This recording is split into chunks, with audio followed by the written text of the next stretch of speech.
émission Le cri du malheureux.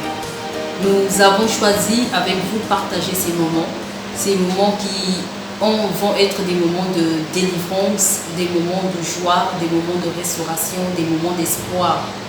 Il est écrit dans la parole de Dieu, dans le livre de Psaume 34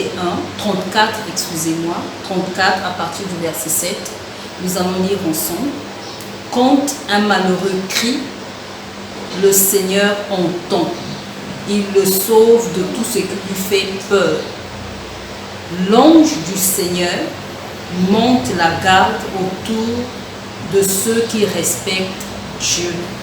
Il les délivre. C'est le psaume 34 à partir du verset 7 et jusqu'au verset 8. Cette parole est fondamentale pour nous en ce temps de malheur que le monde est en train de traverser. En effet, je crois que vous le savez, et comme les médias nous l'annoncent tous les jours, nous voyons des morts du Covid-19. Le monde est dans la psychose, le monde est dans les pleurs, le monde est dans le malheur.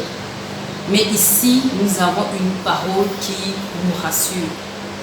La parole dit que quand le malheureux crie, le Seigneur entend. Quand le malheureux pleure, crie au Seigneur, à l'Éternel notre Dieu, il l'entend. Et la suite dit qu'il le délivre de tout ce qui lui fait peur. Et je crois qu'aujourd'hui, les autorités sont dans la peur. Nos gouvernements sont dans la peur. Les chefs d'entreprise sont dans la peur. La peur d'être atteint par la maladie. La peur de voir les conséquences nées de cette situation sanitaire qui vont atteindre soit les finances, qui vont atteindre l'économie, donc l'économie mondiale aussi. La peur de perdre son emploi pour les employés et la peur de ne plus avoir un soutien pour les ménages. Nous n'avons plus le pouvoir d'achat parce que ici, la situation elle n'est pas seulement sanitaire, mais l'ampleur est tout autant financière que économique.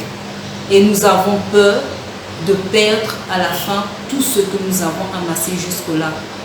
Donc, le monde entier est dans une grande psychose. Mais ici, nous avons une parole qui nous rassure. On dit que lorsque le malheureux crie à l'Éternel, l'Éternel l'écoute et il le délivre de tout ce qui lui fait peur. Et la suite dit que l'ange de l'Éternel, en ce moment-là, il veille, il tourne autour de tous ceux qui respectent Dieu. Donc, mon but ici est de t'informer d'abord qu'il y a quelqu'un qui avait pensé à cette situation avant même qu'elle ne nous arrive. Cette situation de psychose, cette situation de peur, cette situation de malheur. Et la personne avait déjà proposé une solution. La personne avait déjà proposé des issues de délivrance. C'est quoi? Crier à l'Éternel, le Dieu tout-puissant, lui qui est capable d'arrêter toute force, qu'elle soit visible, qu'elle soit invisible, qu'elle soit incontrôlable. On a dit que nous sommes en guerre contre un ennemi que nous ne pouvons pas toucher, que nous ne voyons pas. Cet ennemi est certainement invisible à l'œil nu, mais l'Éternel le voit et lui, il est capable de l'arrêter. C'est pourquoi il a dit, si nous sommes dans la détresse, dans le malheur, que nous crions à lui, parce qu'il est prêt à écouter, à délivrer celui-là qui est dans le malheur et à l'arracher de la peur, de la situation qui lui fait peur et de le délivrer même de tout ce qui peut empresser ou de tout ce qui peut toucher à sa vie. Je le dis parce que je suis témoin de ces choses. Je le dis parce que moi-même, je suis témoin de ces choses. j'étais dans une situation de maladie, une maladie qui était pour moi aussi un adversaire, un ennemi que je ne pouvais pas voir. Pourquoi je dis un ennemi que je ne pouvais pas voir? Parce que cette maladie, elle s'est manifestée à moi d'abord brusquement, il n'y a pas eu de signes, mais je voyais que mon ventre était en train de s'enfler. Il poussait et il était arrivé que je sois comme une femme qui était enceinte de 9 mois. Je suis allée à l'hôpital, mais un premier médecin m'a dit que j'avais de l'eau dans le ventre. Et un second, pour essayer de confronter les résultats, j'ai vu un second, lui qui disait qu'en fait il n'y avait rien et qui s'étonnait du pourquoi mon ventre s'enflait autant. Et chez nous, au Congo, dans notre culture, cette maladie, elle n'est pas nouvelle. On appelle cela la maladie du diable. Donc il y a des gens qui sont venus me voir pour dire certainement tu vas mourir parce que cette maladie n'a pas de remède. Et en ce moment-là, ma maison était dans le malheur parce que c'était sûr, puisque même l'hôpital n'arrivait pas à cerner cette maladie. On avait dit que j'avais de l'eau dans le ventre, on avait essayé de soutirer cette eau, mais il n'y avait rien du tout. Et mon ventre me faisait très mal. C'était vraiment des douleurs et je ne savais pas qu'est-ce qu'il fallait prendre. Donc nous étions dans le malheur. Moi-même, j'étais dans le malheur. Mon mari était dans le malheur et je venais d'avoir un bébé qui certainement serait aussi resté dans le malheur si j'étais morte. En ce moment-là, nous avons dit que nous devions crier à l'Éternel. Alors, qu'est-ce que c'est que crier à l'Éternel? Crier à l'Éternel, c'est demander du secours à l'Éternel. Crier à l'Éternel, c'est demander du secours par la prière, mais avec des cris, comme on le dit, crier. C'est-à-dire que c'est l'invoquer, c'est lui demander son aide, c'est lui demander son intervention, c'est lui demander qu'il agisse, parce que nous n'en pouvons plus. Parce que nous sommes incapables de nous battre ou de remporter la victoire. Et en ce moment-là, nous faisons recours à lui pour lui demander son aide. Et cela se fait de tout cœur. Cela se fait de toute son âme, de toute sa force. Parce que nous savons que notre dernier recours n'est que l'Éternel, notre Dieu. Et donc c'est ce que nous avions fait, mon mari et moi. D'ailleurs, mon mari est même allé plus loin. Et je te conseille aussi de le faire si tu en es capable. C'est que lui, il avait dit cette journée-là que moi, je ne bois rien. Je ne mange pas jusqu'à ce que Dieu, aujourd'hui même, intervienne. Il ne s'est pas lavé ce jour-là, il ne s'est pas peigné, il n'a rien fait, mais tout ce qu'il a fait, c'est de crier à l'Éternel, c'est de dire, Seigneur, aujourd'hui, il faut que tu interviennes parce que tu es notre dernier recours. Les hommes ne peuvent rien faire pour nous. Et moi, de mon côté, je priais, je criais au Seigneur. C'est pas, quand on dit crier, ce n'est pas de se plaindre de sa situation. Ce n'est pas de se lamenter de ce qui nous arrive, mais c'est de se lever et de dire, Seigneur, viens à notre secours, Seigneur, viens à notre aide.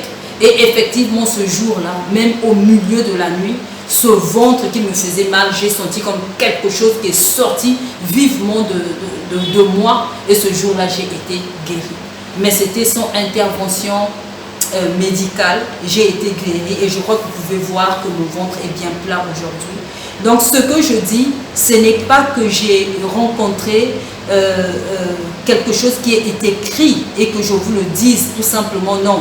Mais c'est parce que moi-même je l'ai expérimenté, parce que ma maison a été dans le malheur et parce que nous avons crié et le Seigneur nous est venu en aide. Et donc c'est pourquoi je t'encourage.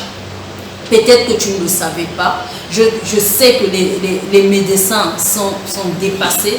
Je sais que la médecine ne nous donne pas une solution. Je sais que même nos gouvernements ne nous donnent pas de solution. Nous savons que nos lendemains sont vraiment incertains. Et nous savons même que notre économie est incertaine. Mais seulement, il a dit que pour tout ce qui nous fait peur, nous n'avons qu'à l'invoquer. Parce que lui, il est capable de nous délivrer. Et d'ailleurs, il a dit, l'ange de l'Éternel comme autour de tous ceux qui craignent ou qui respectent Dieu pour les délivrer. Alors ici, respecter Dieu, c'est reconnaître son autorité. Respecter Dieu, c'est dire que sans toi, nous ne pouvons rien. Et je te dis que si tu respectes cette autorité de Dieu, je te dis que si tu viens vers lui avec le cœur disposé en lui disant, c'est il n'y a que toi qui peux nous aider, sans toi nous ne pouvons rien, Dieu est bien capable de t'aider, de te délivrer. D'ailleurs, son désir le plus ardent, ce n'est que faire du bien à l'homme.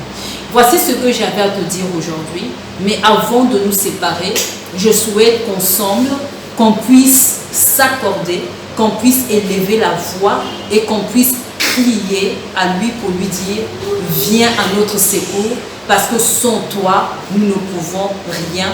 Viens à notre secours, parce que sans ton aide, nous ne pouvons rien. Je veux relire cette parole qui dit, quand le malheureux crie, le Seigneur entend. Donc c'est sûr que lorsque tu vas crier, le Seigneur va t'entendre. Il est dit, il le sauve de tout ce qui lui fait peur. Le Seigneur va te sauver. On a dit de tout ce qui lui fait peur. Donc ça peut être la peur d'être atteint, la peur de voir sa famille être décimée, la peur de voir son entourage être complètement dévasté, la peur de voir que ses parents sont atteints, la peur de voir son emploi être perdu, de se retrouver en chômage technique, la peur de l'incertitude, parce qu'on ne sait pas quel est notre lendemain. Mais ici, on a dit, il nous délivre de tout ce qui nous fait peur.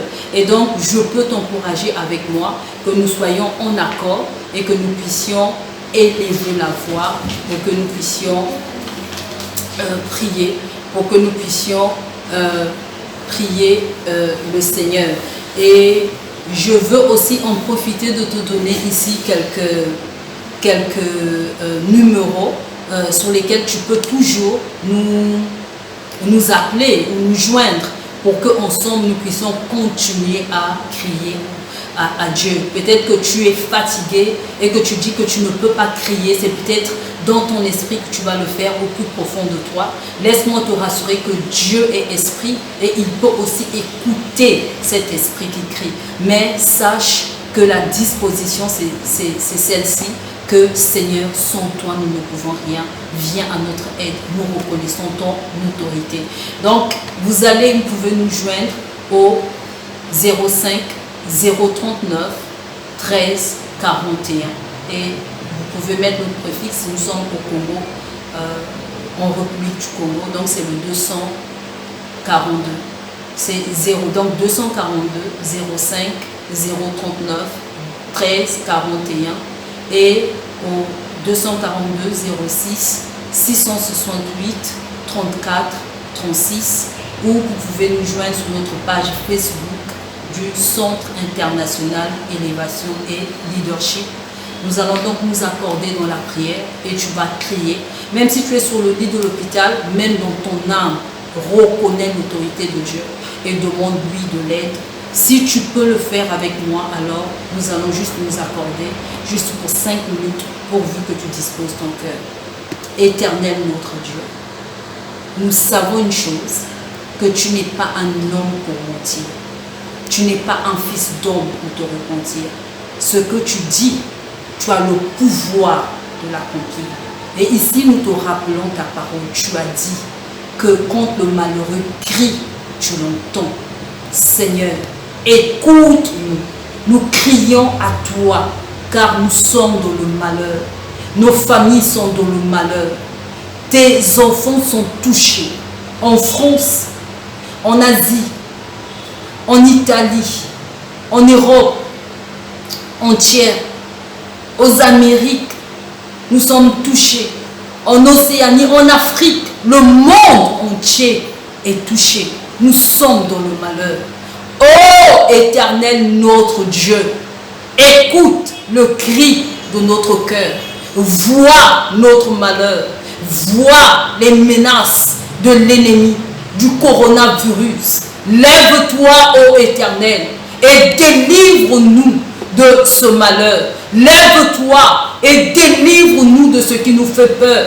Lève-toi et secours-nous, Seigneur, de ce malheur qui sévit. Secours ma vie, secours mon époux, secours mes enfants, secours ton église, secours cette personne qui m'écoute, cette personne qui s'est accordée avec moi, secours son entourage, secours nos nations, oriente-nous, ô Éternel, et délivre-nous de notre peur.